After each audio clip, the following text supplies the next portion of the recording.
right, guys, welcome back. There has been a lot that's unfolded since my last video. I missed the 8 a.m. video, as you guys saw in my community post. Nothing crazy or serious, just my son was not feeling well, so I had to take care of him and didn't have time to create a video. So we got a lot to talk about here. This may be a longer one. I'm going to try to put this all into one video because many things, like I said, have come out since the appeal by the FTC was filed. So they filed their appeal after losing the case against Xbox and not being granted the preliminary injunction. And the appeal itself, they were looking for a stay so that Microsoft couldn't close the deal before July 18th. That was denied. That has officially been denied by Judge Jacqueline Corley. And here is Corley's decision. Microsoft's acquisition has been described as the largest in tech history. It deserves scrutiny. The scrutiny has paid off. Microsoft has committed in writing, in public, and in court to keep Call of Duty on PlayStation for 10 years on parity with Xbox. It made an agreement with Nintendo to bring Call of Duty to the Switch, and it entered several agreements for the first time bringing Activision's content to several cloud gaming services. Right there, just recognizing all the stuff that Microsoft has already given as a remedy to offset any of the worries that they were going to pull off content from PlayStation, hurt PlayStation. Essentially, that's what it would do.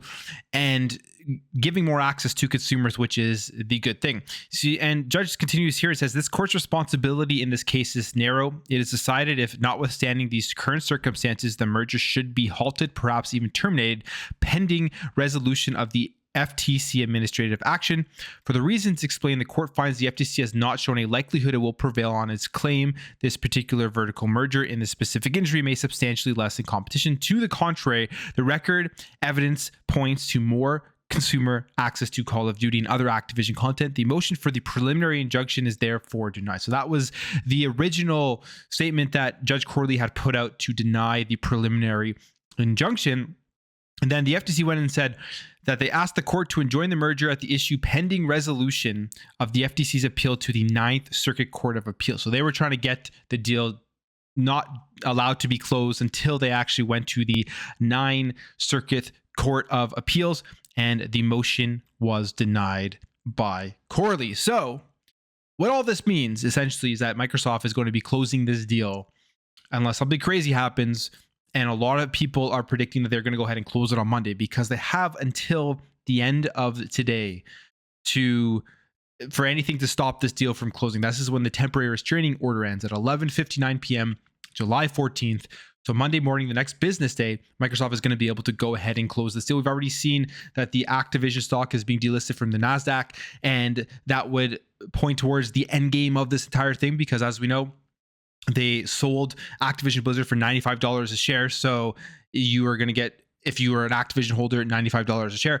All those things are look like they're in motion, and the deal should be good here to close, even though the FTC is going ahead with this appeal and waiting for the Ninth District Court's assessment of this entire thing. So denied.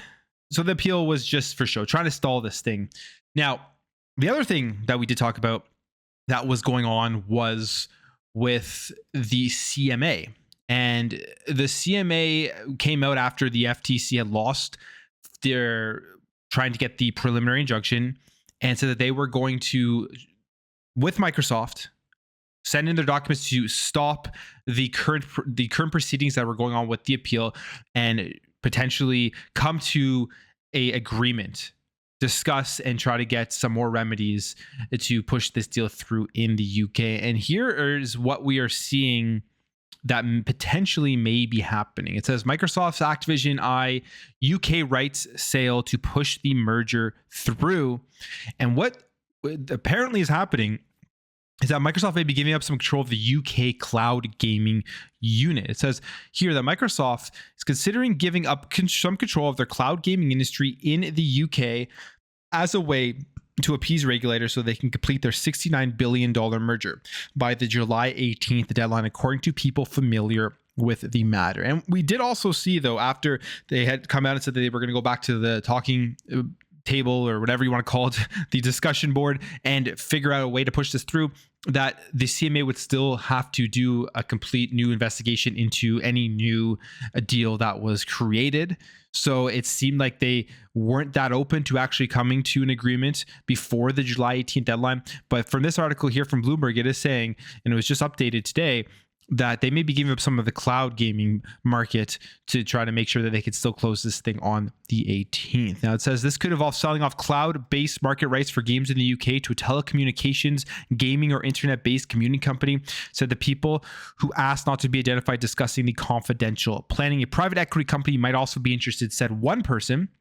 And both companies still think it's possible to close the deal. Spokespeople from Microsoft and Activision have declined to comment, and this would end up being obviously the largest ever deal in video game industry. And they're trying to do this again before the July 18th deadline. So we will see what this means. Are they going to be giving up Xbox cloud gaming in the UK market? Now, that will only affect the UK market. And it's extremely unfortunate for people who are Xbox gamers in the UK, or just gamers in general, because of how cloud gaming from Xbox opens up access no matter what device that you're playing on. It's unfortunate because the CMA is coming in here and seemingly overreaching to try to stop this from happening. Who knows why? From everything we've seen, they don't really have an argument. The actual business reasons to try to stop this deal being anti-competitive for the consumers doesn't seem to be holding up, especially in the United States with the FTC. I mean, we are seeing that this deal is better for consumers rather than being worse for consumers. More access is better, if you ask me. And Microsoft has already made all of these deals with Nintendo and Nvidia, and putting games on smaller cloud gaming services that didn't previously have games like Call of Duty. All those things, from a consumer's perspective, sounds good. Cheaper access to these games sounds good to me, right? All these things sound like they are positive for the consumer, but the CMA in the UK don't seem to think that, which potentially is going to affect the access to cloud gaming via the Xbox ecosystem for UK gamers. Now, who knows how all this will play out, though, because maybe it'll just be you have to make an account with another company, but you're going to get the same deal, the same access as you would have had previously with Xbox Game Pass, all of that type of stuff. And I guess that would be a solution that at least still gives you that access, but it'll just be a separate access point outside of the Xbox ecosystem. That will be very interesting to see. And who knows even if the UK is going to agree with this so that Microsoft can close this deal before July 18th. But a lot is transpiring here, so we'll keep you updated on that as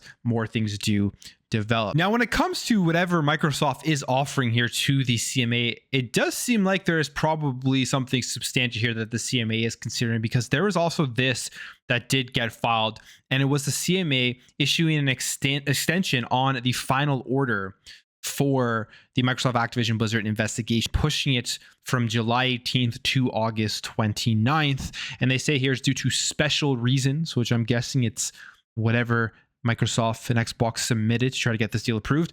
And they say the CMA aims to resolve ASAP and in advance of this date. So it may not go all the way to August 29th for them to make their ruling, see what they believe should happen here. But it does kind of sound like the fact that they are extending this deadline, that there is something substantial here that they are going to be considering, which would make you believe there's a chance that they are going to come to some sort of agreement and negotiations to approve this deal. This isn't going to affect, I don't think, Microsoft closing deal overall. I still expect this deal to be closing on Monday, as a lot of people are expecting as well, or at least before July 18th, unless, again, something crazy does happen. Now, besides the CMA and the FTC, we got another approval here for the Xbox Activision Blizzard acquisition. That is Turkey. It's another country here unconditionally approves this deal. This is from Lulu Chang Mezerve saying, today, Turkey unconditionally approved our merger with Microsoft. Now yet another country has arrived at a thoughtful decision that protects consumers and competition rather than the entrenched dominance of the market leader. So another country gone ahead and approved that. I'm guessing that will just play positively into their chances of these big regulators looking at that, as the majority of the world don't see how this deal harms consumers. In fact, it is going to increase competition and help out consumers. So another good thing there. Now, when it comes, well, I guess we'll head back here to talk about the FTC, because I have a bunch of tabs open here and it may not all be 100% in order. But this is Microsoft responding to the FTC's appeal. And the FTC, they actually had a list of stuff that they had put out as to why they were appealing this deal. And here's what the FTC said firstly. It says here, the FTC has just filed its appeal of the FTC versus Microsoft's decision with the Ninth Circuit. Here's what the FTC alleges on Judge Corley's ruling. One, that they applied the wrong legal standard, relying on government cases seeking permanent injunctions. They erred on Xbox Game Pass consumer benefits over potential foreclosure and multi-game subscriptions. 3, rely too much on Microsoft's cloud gaming agreements. 4, missed the potential partial foreclosure strategies. And 5, ignored the FTC's evidence about Microsoft's incentive to foreclose. And again, it sounds like nothing here, because all of these things that they tried to prove in court while trying to get their preliminary injunction were essentially just destroyed by the counter arguments, and even the judge coming out and talking about protecting consumers over PlayStation, destroying the whole subscription theory of harm thing, and overall bringing back things like, why wasn't Nintendo included in this entire discussion about the console theory of harm? So all of these strategies and all of these things the FTC have laid out don't seem to hold any weight. And Microsoft has actually responded to what the FTC is saying, why they are appealing. And it says here, the FTC's filing fails to provide any basis to expect that it will prevail on a single issue on appeal, much less run the table on the multiple findings it would have to reverse to prevail. And they reference a previous court case that went to the Ninth Circuit. And says specifically, as we will explain to the Ninth Circuit, the FTC does not identify a single legal error in this court's reasoning, nor any reason to think that any of the complaints they lodge would have changed the outcome. So there you have it. Microsoft very confident that when they go to court again to fight this appeal, they're going to be able to easily prove that the FTC has no grounds for this. And it does really seem like, unless I know, I'm not trying to, maybe I'm biased. I don't know, because I want Xbox to get this for Game Pass, all that type of stuff. I don't think I am, though, because I'm listening to the arguments with my own ears, and it sounds like the FTC has absolutely nothing. It does sound like they were trying to protect PlayStation more so than anything, not even really trying to protect consumers. It just sounds like the FTC is on a power trip here. And we saw Lena Khan when she was being questioned in Congress and all that type of stuff, and they reduced her funding instead of increasing the funding for the FTC. I don't think the FTC right now is in pretty good standing with a lot of people. And I also think that they're probably wasting a lot of time and a lot of people's money, at least taxpayers' money, American taxpayers' money, with trying to continue to pursue this to get that major political win, to show that they were able to stop a big tech company from the biggest merger in gaming, and it would be so huge on the resume of people like Lena Khan. So that's what really this comes down and sounds like for me, for somebody who doesn't live in the US, somebody's taking at this from just a layman's perspective, listening to everything that has been going on. So we will see what happens overall with this appeal, but it doesn't seem like the FTC really has any grounds for this. And then finally here, in terms of Xbox, Activision, Blizzard stuff, there is one more thing I do want to talk about, and that is that we got some information about when the Nintendo Switch 2 potentially is going to be launching, and it could be as early as 2024. And this comes via a paragraph in the documents, core documents, saying, in a paragraph discussing why Microsoft doesn't track Nintendo sales performance as opposed to PlayStation, the company mentions the successor of the Nintendo Switch, specifically here saying Switch was released 3 years earlier, and Nintendo is expected to release the successor to the Switch as early as next year, whereas PlayStation 5 and the Xbox Series X and S are at different stages of the console lifecycle. And this was said in a court document. And I wouldn't be surprised if the Nintendo Switch does come out earlier or early next year, I should say, as it was released in 2017. We are coming upon that point where I think we're going to get an announcement for the Nintendo Switch 2 maybe by the end of this year. And then they will do very similar what they did with the current Nintendo Switch, and then release it in March. It won't be that long of a wait, and release it with a brand new big first party game, maybe Metroid Prime 4. Maybe that's what's happened to Metroid Prime 4, why it's been its development hell for so long, where we haven't heard anything about. Maybe they've just decided to push that game all the way for the launch title for the next Nintendo Switch. And that will be a huge player in the market. That will bring even more competition, because obviously the next Nintendo Switch is going to have significantly more power than the current console. It's not going to be as powerful as the Series X or the PlayStation 5, but it will be at a place where third parties will be able to feel good with developing games and putting their games multi-platform included with the Nintendo Switch. And with how well the current Switch is selling still, or how well it's sold overall, you can bet that the new Nintendo Switch, if it's at a reasonable price point and they just kind of upgrade the screen on it, they upgrade maybe the controllers, maybe a couple of features in there, maybe throw a camera on there, and like what they usually do with a bunch of the next generation of Nintendo products, it's going to sell well, and it's going to be huge competition, and it's going to have the next Call of Duty. So this is going to be a major player right now with the current consoles that are out there, even though the current Nintendo Switch is also a major player. So I'm actually very excited to see what comes out of the next Nintendo Switch. I do like my Nintendo Switch. And then we will end things off here. Let's talk about this. PlayStation lied. Again, as usual, this isn't anything new. Not just PlayStation. I know I sound, PlayStation are the biggest liars. I think that in terms of marketing, PlayStation does lie a lot. They've done it from the beginning of this generation with believing in the generations thing, and then coming back with backwards compatibility with the PS4. And you can bet that's because they saw how good of a reception backwards compatibility got on the Xbox release. They've done multiple different marketing stunts, like with the God of War. They knew full well that game wasn't coming out in 2021, yet they still put it out there as a 2021 release game. So lots of stuff when it comes to PlayStation, and the fact that they know how to market to get people hyped up, even though they know they're probably not going to deliver on some of the things that they do put out. And one of the things they did say was Ratchet and Clank Rift Apart. You needed the PlayStation 5 super fast out of this world SSD to actually run that game. And there was a lot of skepticism around that because we had people coming out doing tests showing that that's not true. You had, I believe there was somebody who said that you could get Ratchet and Clank Rift Apart to run on the PS3, which would just destroy everything. I mean, or at least get the functionality that they are utilizing in that game with the warping through worlds to run on a PS3, which would destroy their whole argument that you need that SSD. But it was just something they used to make people think that you really needed this brand new piece of tech to play this game. When even when the game was released on the PS5, there were PCs that were faster and more powerful than the PS5, right?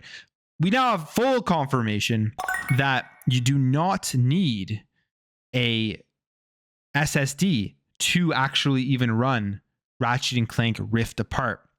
You go down here to the minimum specs that will be able to run this game, and it's a 75 gigabyte HDD, not even an SSD, to be able to run it at 720p 30 frames per second. Doesn't really matter what the performance is. The fact that this game doesn't need the super fast SSD that they promised it would need shows that they were definitely lying about the entire thing with the marketing of this game. And finally, we're going to end things off here on a sadder note, because we have some breaking news here, and that is that Larry Hryb, Major Nelson, is leaving Xbox. So really an unexpected announcement, I would say, because he has been a staple with Xbox from the beginning, essentially. And whenever you think of someone who represents it, a lot of people think right now Phil Spencer, but to me, Major Nelson, Larry Hryb, has always been that guy where he's always been that face of Xbox from the very beginning, with the spokesperson stuff, the marketing, just always been there. And he's leaving. He tweets this out. After 20 incredible years, I've decided to take a step back and work on the next chapter of my career. As I take a moment to think about all we have done together, I want to thank the millions of gamers around the world who have included me as a part of their lives. Also, thanks to the Xbox team members for trusting me to have a direct dialogue with our customers. The future is bright for Xbox. And as a gamer, I am excited to see the evolution. Thank you, and I'll see you online. Larry Hryb says, P.S. The official Xbox podcast will be taking a hiatus this summer and will come back in a new format. So there you have it. Larry Hryb, Major Nelson, out of Xbox, leaving, deciding to take on a new chapter in his career. So it will be interesting to see what his next chapter is. So is it going to be in gaming? Is it going to be in something else? But I'm sure whatever he does, he will be pretty successful at it, as he has been very successful for Xbox for 20 years. But I'm going to end the video there, guys. If you did enjoy this video, hit that thumbs up. If you are new here, hit that subscribe, and I'll catch you guys in the next video.